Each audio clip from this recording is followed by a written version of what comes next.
বেশ কয়েকদিন ধরেই চোখে পড়ছিল ব্যাপারটা। অনেকে অনেকবার জিজ্ঞাসাও করেছে কি হয়েছে। উত্তরে প্রতিবারের মতো একমুখ হাসি নিয়ে সে এড়িয়ে গেছে সবটা। কি আবার হবে, কিছু হয়নি তো। সত্যিই কি কিছু হয়নি? এই প্রশ্নটা ঘুরিয়ে আর কেউ কখনো জিজ্ঞেস করেনি। যদি কেউ কখনো প্রশ্নটা করত তাহলে জানতে পারত অনেক কিছু ঘটে গেছে। মিডল ক্লাস ফ্যামিলি থেকে উঠে আসা সদ্য গ্রাজুয়েশন করা মেয়েটি একটি চাকরির জন্য হন্যে হয়ে ঘুরেছে। কেউ তাকে তার যোগ্যতায় চাকরিটা দেয়নি, উল্টে নানান রকম কথা শুনতে হয়েছে তাকে। একটা টিউশন পড়াতো, সেটাও এখন বন্ধ। সরকার যতই বলুক না কেন কারো মাইনে কাটা হবে না, তবে সত্যিটা হলো না পড়ালে টাকা দেবেই বা কেন।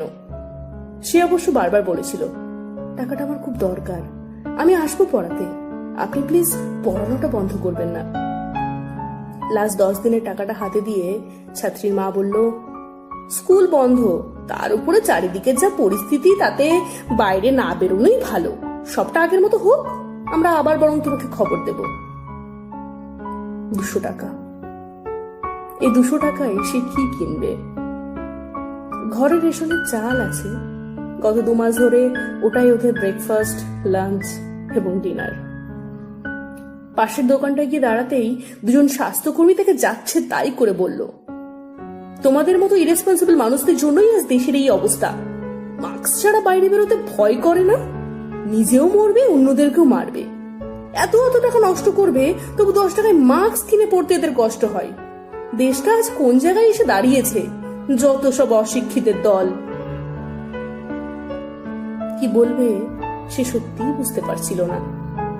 দোকান থেকে শুধুমাত্র একটা 10 টাকার মাস্ক কিনে সে বাড়ি ফিরল। পাশের বাড়ির টিভির আওয়াজ ওর ঘর পর্যন্ত এসে পৌঁছায়। সেখান থেকেই শুনতে পেল সরকার বিনামূল্যে রেশন দেওয়া বন্ধ করে দেবে। এবার কি হবে? কি করবে সে এখন? কার কাছে যাবে? কেই বা ওকে সাহায্য করবে? এই সমস্ত প্রশ্ন তাকে ঘিরে ধরছে চারপাশ থেকে। সবকিছু কেমন যেন উলট পালট হয়ে যাচ্ছে। বিছানায় বসে পড়ল সে। ওপরে তাকাতেই চোখ পড়ল ফ্যানটার দিকে।